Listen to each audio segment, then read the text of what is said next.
What's going on, man? Welcome back to the basement. I'm Ron, and every Monday I hop on here and give you guys my top 10 takeaways and lessons learned from the week at hand. Today we're going to break down week 4 of the fantasy football season. Let's not waste any time. If you enjoy at any point, make sure down below, subscribe, leave a like. Let's go.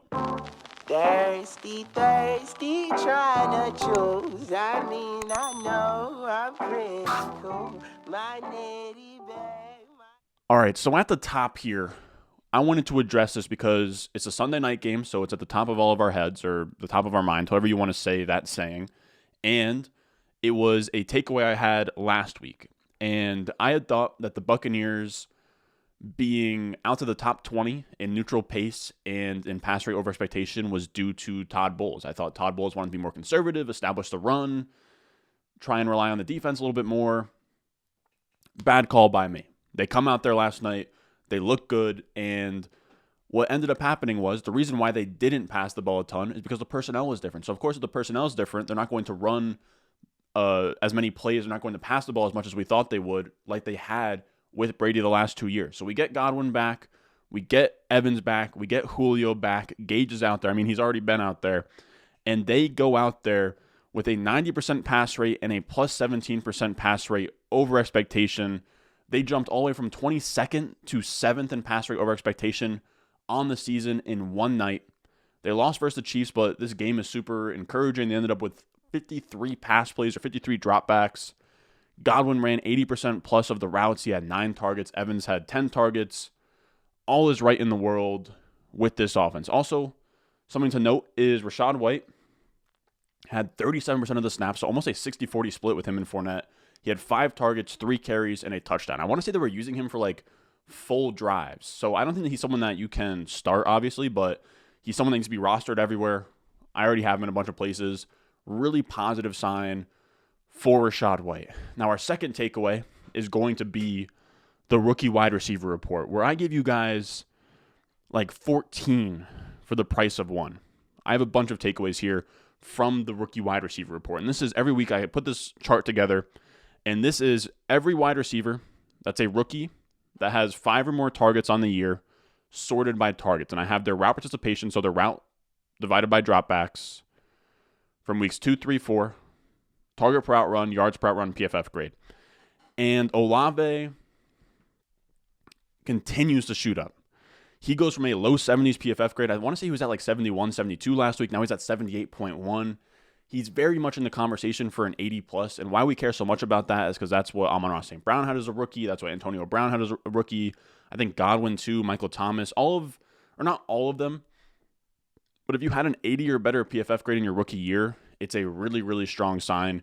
He also has a 25% targets per out run, over 2 yards per out run. Super impressed with Chris Olave at this point. I would have London in a tier by himself, and then I would probably have Wilson as 1A, and then Olave 1B, and like a tier right behind Drake London. And of course, London is still that guy. 83 PFF grade, still over a 30% target per out run, still over a 2 yards per out run. Wild. Now, not a super strong day for Garrett Wilson here, but the routes were encouraging. As you guys can see, he goes from a 72% route participation in week 2. Then week 3, he gets hurt, so that doesn't really count, 66%. But he goes all the way to 90%. So his highest route participation of the season, and that came even in a game where Corey Davis went crazy. Corey Davis, I want to say, had like 7 catches, or no, probably more like 5 to 6 catches, like 80 yards and a touchdown. He looked amazing. And even in a game where I felt like Corey Davis was kind of our wide receiver 1, Garrett Wilson, 90% of the routes, and then he also had the most targets on the team, and that was only in Zach Wilson's first game. So I know I came out here and said Elijah Moore is a buy. I still think Elijah Moore is going to be fine as just a wide receiver 3 you can start here and there. But Garrett Wilson's firmly the wide receiver 1 on this team, and he probably already has trust with Wilson. Now, we're going to talk about the Jets in a little bit. But when we look at Romeo Doubs here, he gets back-to-back weeks of starter routes. So he goes from 43% of the routes to 94 to 95. He is officially a starting wide receiver for the Green Bay Packers, which is huge. Now, I will say his yards per out run went down. His PFF grade went down from like a 70 to a 66.3. And I want to say they dinged him really bad for that drop in the end zone, but I could be wrong. But if he's considered the starter and he gets 90% plus of the routes moving forward, he will be an every week wide receiver 3 for sure. Now, Pickens doesn't look great on this, right? He still has a pretty bad target per route run, pretty bad yards per route run, not a great PFF grade, but he's now stacked together 2 pretty good games where the first 2 games he was running wind sprints pretty much with an 8% target per route run, then a 9% target per route run. Then on that Thursday night game, 24% targets per route run, and then a 31% target per route run just this last week or just yesterday. His PFF grade also went from like mid-50s to now 64.4. Pickens is trending in the right direction. Someone who's not trending in the right direction, Treylon Burks. He got injured with a turf toe injury, left the game early, only put up like I think 2 catches at this point. He is now in the last 2 weeks with a starter portion of the snaps or of the routes. 3 catches, 27 yards after having 7 catches for 102 yards in his first 2 weeks before being a starting wide receiver and just being a rotational wide receiver at that point. So good things were coming. Now he misses time with injury. Super tough break. I don't have much to say about Treylon Burks outside of super unfortunate because through 2 weeks he was super efficient. Everything was looking good. He has 1 down week and then he gets injured this week. So we'll have to wait till he comes back. His PFF grade went all the way down to a 64.2 yards per route run under 2 now, just hanging on to a target per route run of 20%. I'm not ready to call him a face planter or anything, but not good. We would like him to be back in the next few weeks, hopefully turn things around by the end of the season, but not great. I'll also say Jahan Dotson, he got hurt, right? So his routes go from 87% down to 56%. I'm not really holding that against him, but he's still just scoring touchdowns and not commanding targets or being efficient, right? 12% target per route run, under 1 yards per route run, despite being a starting wide receiver. The injury kind of puts a damper on his outlook, right? So he's not going to be that much of a sell high candidate, but the next big week he has, I'd be looking to sell Dotson pretty much in any format. Now, Alec Pierce and Sky Moore get in the trend up here, where Alec Pierce had 6 targets, 4 catches, 80 yards on only 41% of the routes. 6 targets, 4 catches, 80 yards on 41% of the routes, 35% targets per route run. Really, really promising for Alec Pierce. Also, his yards per route run looks solid as well. And then Sky Moore had his highest route participation of the season on only 26% of the routes, but it's going up from zeros, right? He had 4 targets, 2 catches, 31 yards, 36% target per route run, 4 targets on 11 routes. He had more routes than Justin Watson. He's climbing up the depth chart a little bit here.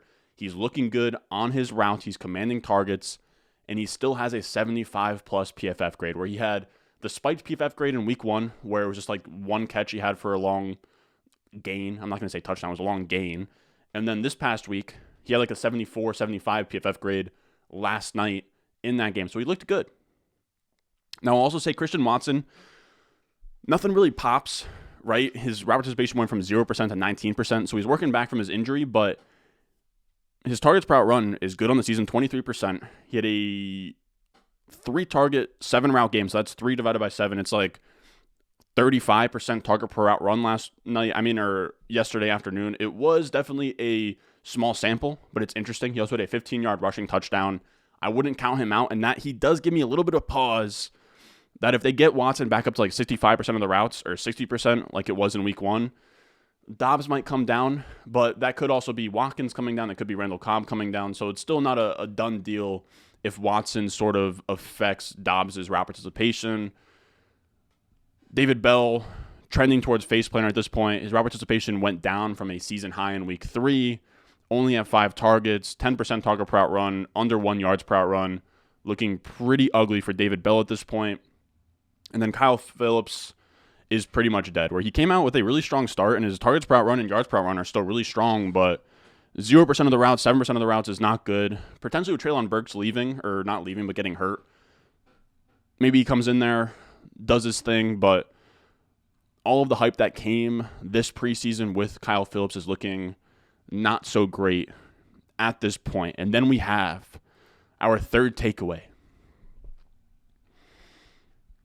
Pittsburgh Steelers. What happened? What happened? Jets, baby. But we're not going to do a takeaway for the Jets win every time, but this was a really, really good Jets win. And then I also want to break down some Breece Hall stuff, some Garrett Wilson versus Elijah Moore stuff, some coach tendencies stuff. But first of all, what a game. down 10-20 with 13 minutes left. Zach Wilson, I was fighting for my life on Twitter. I was fighting for my life, bro. Wilson had 8 for 24, so that's like a 33%. No, that's almost 50%. I don't know, man. It's bad, though. 12 would be 50%, so it was like 40% completion, 124 passing yards, 2 interceptions through 3 quarters. Not good at all. Shakes the rough stuff, comes out here, down 10-20 on the road in Pittsburgh, 13 minutes left. He goes 10 for 12 for 128 yards and a touchdown. What? Hold on. Oh. Please, bro. Not like this, dude. I'm going to assume we're fine. We're going to keep it rolling. And he comes out here, 10 for 12, 128 yards, a touchdown in the fourth. No. All right, my tech doesn't want me to rattle off my Jets take. I don't know why the camera is giving me issues, but we're fine for now. Zach Wilson comes out here, 11-play, 81-yard touchdown drive, ice in his veins, 10-play, 65-yard touchdown drive, 5 for 5, 50-something yards, ice in his veins, back-to-back touchdowns in the fourth quarter. Now, obviously, I'm not ready to crown Zach Wilson a franchise quarterback or like a top 15 potential quarterback in the league, but he gave me something, right? Where that dude, through the first 3 quarters, I was ready to hop on here and be like, all right, time to watch CJ Stroud tape, I suppose. But he looked great. He saved a really tough road win in a weird environment or a tough environment on the road. He flashed enough in that fourth quarter for me to be optimistic. Now, when we talk about the rest of this game for a fantasy perspective, we have the Jets pass catchers, which were super frustrating this week. Elijah Moore didn't produce. Garrett Wilson didn't produce. It's still positive that Elijah Moore's out here on 38 of the routes, right? 38 of 42 routes. He's still running the most routes on the team. He's seen as the wide receiver 1. He got a carry. It's just not converting into targets. I really don't know what the issue is here. Now, I will say, slight stock down on the pass catchers here just because it's pretty clear that LaFleur, or not only LaFleur, but Wilson doesn't really have a tendency to just want to target one wide receiver, if that makes sense. Targets are going to be really spread out on this offense, where we were talking about the Eagles on Saturday's video, where they're really consolidated, where A.J. Brown has like a 30% target share, Devonta Smith still has a 24% target share. It's really condensed at the top. The Jets are super flat, where Corey Davis got 6 targets. Tyler Conklin got 5 targets. Breece Hall got 6 targets, right? So that puts Elijah Moore like 5th or 6th on the target totem pole just in this particular game. And this is how most games are going to be. They want to get their tight ends involved. They want to get their running backs involved in the passing game. They want to get Corey Davis involved. I will say it is a plus for Elijah Moore and Garrett Wilson that Berrios only saw 2 routes, because if Berrios sees more, that digs into Wilson's routes, that digs into Elijah Moore, Corey Davis's. They only had him run 2 routes this week. That could be from an injury. We're not sure yet. Regardless, this is going to be an offense where they're going to want to just spread the ball around as much as possible, pass it to whoever's open, which is like sort of fine for real life purposes. We would like them to give the ball to talented players, but this is probably the best skill position group for the Jets in a long time. Like Corey Davis, Tyler Conklin, Breece Hall aren't like DeAndre Carter, Justin Watson level randoms on the team, right? Like these are still quality offensive players in real life. Now, when we talk about what that means for Wilson and Moore, targets not being concentrated on them makes it really hard for either of them to be in like it's going to be really tough for this offense to ever get to a spot where Elijah Moore and Garrett Wilson are accounting for like 50% of their targets this season. So I don't think that this means that Elijah Moore isn't talented, right? Like he looks great in his first year. He had 2 really big plays yesterday where he like got loose downfield. I think he turned maybe 3 targets into like 50-something yards. Good yard per out run day. Or probably not a good yard per out run day, but a good like yard per target day, I guess. It's tough. At this point, I would say Elijah Moore is like a low-end wide receiver 3, a guy that you can flex during bye weeks and injuries, probably has a couple more splash games or a couple of splash games that he hasn't had yet down the road here, but I don't think he has like wide receiver 1, top 15 type upside, not only in redraft, but I think in Dynasty as well. It's corny to say it. I was talking with my boy Todd, who's in the Discord community, who's been around the channel for a while. He's a Jets fan with me. And it's so corny to say, but I do think Elijah Moore is more of a Robin than he is a Batman, and that's like really the only way I can explain it, where he's probably more of a Robert Woods, a Tyler Lockett, a Brandon Cooks, just a guy who's going to, like, I have no doubt in my mind that Elijah Moore will have multiple top 24 seasons in his career, but a top 5 or a top 12 finish doesn't really seem on his radar or, in his range of outcomes. So again, he's still going to be a fine wide receiver down the road. He'll still be great, but I don't think he has that crazy upside. I do think that Garrett Wilson has CeeDee Lamb, T. Higgins, Justin Jefferson in his range of outcomes. He still looks great. He looked great, led the team in targets despite not really producing. So arrow up on the whole offense, but things are going to be spread pretty thin. So I don't know that any of these wide receivers by the end of the year end up with a 25% or better target share. I don't think that happens. Now, the next takeaway from this Jets game, Breece Hall had 46 snaps to Carter's 31. Breece Hall out-targeted him and out-carried him, had 23 opportunities to 11 opportunities. This is officially Breece Hall's backfield. Breece Hall also scored the game-winning touchdown. The coaches love him. Robert Saleh was hyped. He was like, let's fucking go on the sideline, like screaming at Breece Hall after the touchdown. It was huge. They love him. They clearly traded up in the draft to grab him because they like him. And it's really encouraging, man. I mean, 6 targets for Breece Hall. We thought going in that Michael Carter would be the passing down back. Breece Hall would be the between the tackles guy. And even with Wilson in here, right, where Flacco checking down to the running backs like crazy, Breece Hall still very much involved in the passing game.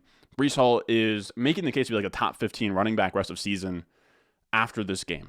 Now, the last thing we'll touch on here is overall tendencies. Now, I've been praising LaFleur up and down because he's been playing fast. He's been passing the ball a lot.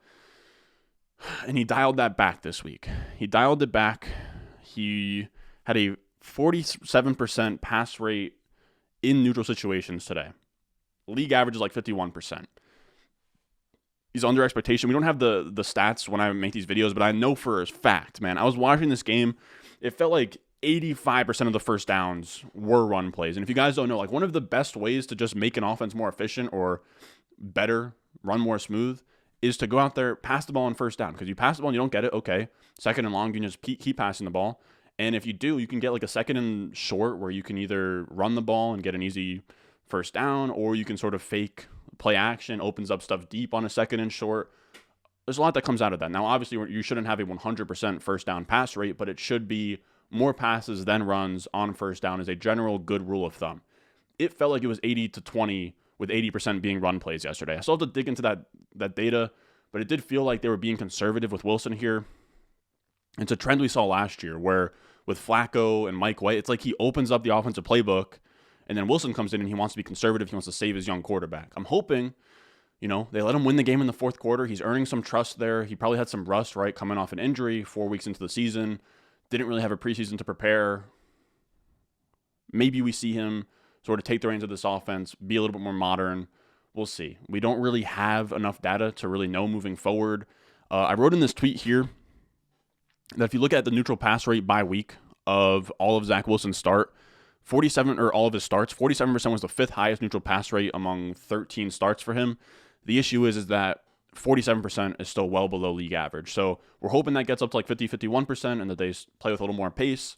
I still do need the first down pass to run rate, and I want to know the pace as well. I want to know how quick they were, calling plays and stuff. But a little bit concerning that it feels like LaFleur is sort of putting bumpers on the bowling lanes for Zach Wilson. I'm hoping that this earns more trust. We'll see. Now, and I know that they did the Philly special, but I mean, that's like a trickery play. Like I'm talking, hurry up, shotgun, passing the ball more. We'll see. They were running a lot of no huddle too during the season. I didn't really see any no huddle yesterday. Now, our fourth takeaway is bell cow. What do they call him? Like motor Devin Singletary? Am I screwing that up? They either call him like motor or they call him something, man. But Devin Singletary has been, not from an output perspective, not what he was down the stretch last year where he was like averaging 20 points per game. But he is getting bell cow type usage where I would almost call him like Clyde Edwards-Helaire East. It's a very similar role. He's probably actually getting a little bit more, like he's getting more usage than Clyde Edwards-Helaire, and he's producing in a similar way. But he had 11 catches for 49 yards on the ground. He had 5 targets, 4 catches for 47 through the air, almost 100 all-purpose yards. Again, only 11.6 PPR points, but the usage has been there. He's at 74% of the touches, 78% of the snaps in the last 2 games. It's all looking very, very good for him. And we also have in this backfield, something else I want to touch on, is James Cook sort of closing the gap to Zach Moss here, where he's had 5 touches to Zach Moss's 8 touches in the last 2 games. Their routes are about the same, I believe. Yeah, their routes run are 9 and 9. It does feel like where Daigle points out here, Moss goes from 20% of the routes to 12% to 2%. I think I think Devin Singletary is passing him up as the pass catcher, but it does seem like now James Cook might even be leapfrogging Moss, which is huge for anybody out there that has James Cook bags. 5th takeaway. Arthur Smith does not give a damn about your football team or your fantasy football team, man. It's crazy. Just like this chart is wild to look at. Pitts was outsnapped 48-34 by Parker Hesse, who I've never heard of. I am a football historian, I would say, and I couldn't even tell you who this guy is, where he came from. They also used Anthony Ferkser. They also used Felipe Franks at tight end. They had 4 tight ends in this game that they were rotating. And it wasn't even just Pitts, man. He does not care across the board about your fantasy team. 4 tight ends rotated in. 4 running backs rotated in with Tyler Algier, Cordell Patterson, Huntley, Avery Williams, who's a special teams converted like DB running back. Wild, man. He only passes the ball yesterday 19 times to 35 carries. Just awful all around. Slow, running the ball, rotating players for no reason. It's just tough. And you hate seeing him get a win here against the Browns in a very lucky game, 23-20, 1-possession game.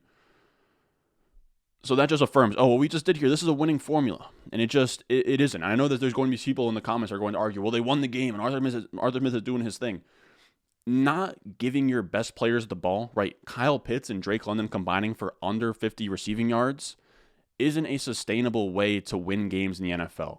Neglecting your most talented players on offense and giving the ball to guys like Olamide Zaccheaus and Avery Williams and Caleb Huntley and Anthony Ferkser and Hesse. It's not a winning formula. It's just a way where you can keep games close if you play slow enough and you run the ball enough and you have enough time of possession. You play conservative, you take your field goals, and you Jeff Fisher your way to .500, to 7-10, to 8-9, to 9-8, and you never have a truly great football team. There's not a lot of upside there. Now, that's just kind of my ranting about that coaching style, and it's something that Dwayne McFarland's been harping on a lot. But if we look at the route participation on Pitts, it's no bueno. I pretty much agree with Dwayne here where you hate to see it, where 72% route participation, then 91%. 91 was amazing. 91% was great. And then he comes out the next week and he performs. And then we're down to 60% route participation with guys like Hesse playing in front of him. He's a tight end 18 on the season. Not good. We're concerned about Pitts. You can't sell him. You're holding on. I do think spike weeks are coming where his ADOT is just that high. But if his route participation stays in the 60 to 72% range, it's not good. That's really all I can say. You're not selling him. You're holding on. But Kyle Pitts' experience this far has absolutely sucked. And I will also say,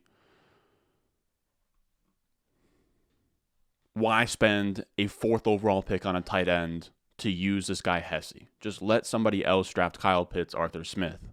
Then we have, speaking of an offense that I'm pleasantly surprised by, where Pete Carroll used to be Arthur Smith. And Pete Carroll's actually letting, I think it's Shane Waldron is their OC that they've had since 2020. And he looked good in year 1. It didn't look great last year.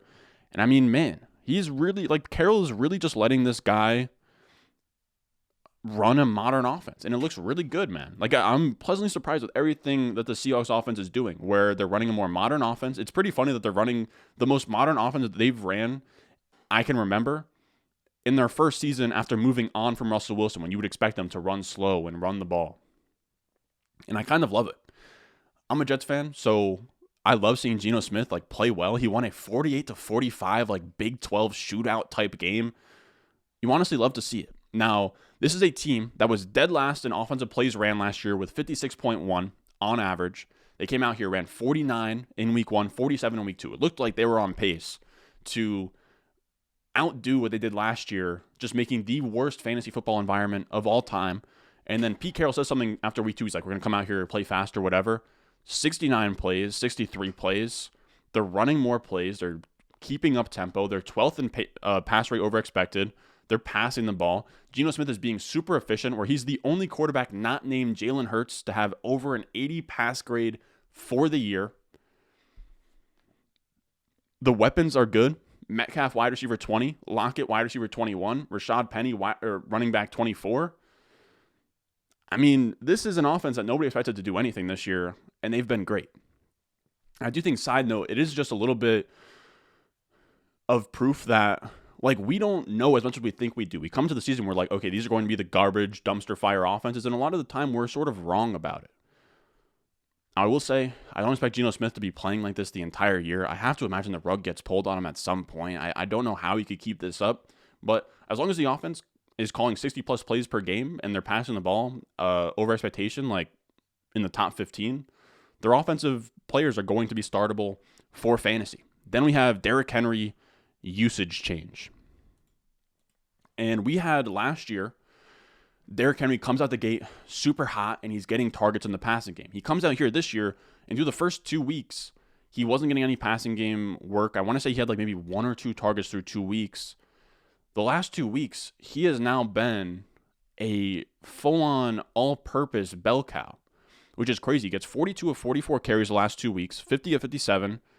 Route participation, 49% of dropbacks is crazy. Now, 60% plus or 65% plus, Aaron Jones, Eckler, Kamara, but 49% is amazing for Derrick Henry. Like being in a route on 49% of dropbacks for Derrick Henry is the ceiling. And maybe it might not even be the ceiling if they want to use him more, but that is really, really strong. Where he's probably usually more around like 10 to 20%.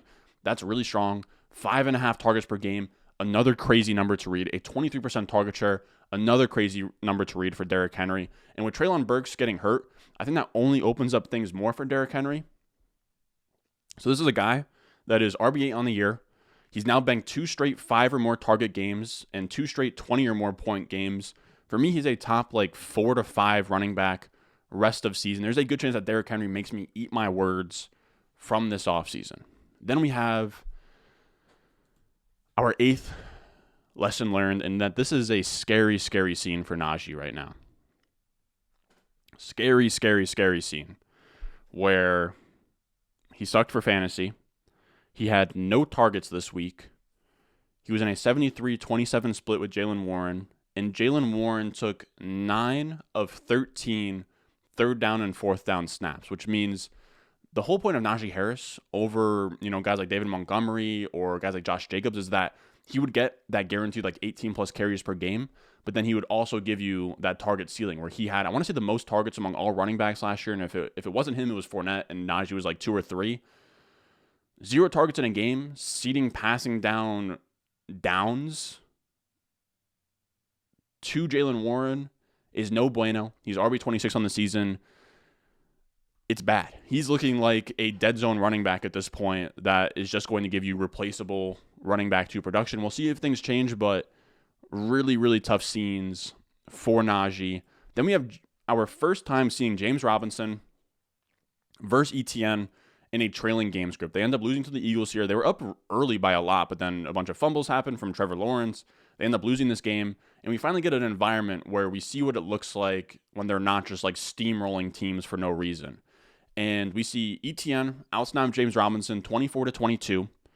We see they both get 8 targets, or they both get 8 carries. Neither of them get a target, which is really weird considering ETN had 55.5% of the routes, or was running a route on 55.5% of the pass plays, which is almost at the elite level. We want it 65% plus, but it's a step in the right direction for a guy who was like hovering around like 40 to like 35%. And then James Robinson, 28.5%. So they were both running routes. Neither of them caught any targets, or neither of them commanded any targets. But I wouldn't really even call this a positive for ETN, but it's at least we saw what this looks like, where when it's going to be a script like this, ETN's still the preferred option in the passing game. We'd like to see him command more targets on that many routes, but yeah, I'm not going to say this is super bullish for ETN. It just kind of shows the floor of James Robinson if they're not beating a team or keeping it close with a team, but they're not going to run into Jordan Davis, Fletcher Cox, and that Eagles front every week. It's a good way to show. Now, I'm not saying like go sell James Robinson, or James Robinson isn't still an RB2 for me rest of season. It's just not every game is going to look like when they're beating down the Colts 24-0, or when they're beating down the Chargers like 31-10 or whatever, or 34-10, whatever it was. A little bit more sobering. What sucks is that even in this game script, ETN didn't really thrive anyways, so I'm not saying you can't start him in game scripts like this, but he still is getting, to me in my mind, like McKissick, Hines treatment, where he is a low floor option in negative game scripts. Then our last takeaway, our last lesson learned for today is Josh Jacobs is an all-purpose king. And this is a tweet from JJ Zacharyson that shows his target share and his PPR points by week. And he goes from like a 2 to 3% target share guy to a full-on role change to 14%, 20%.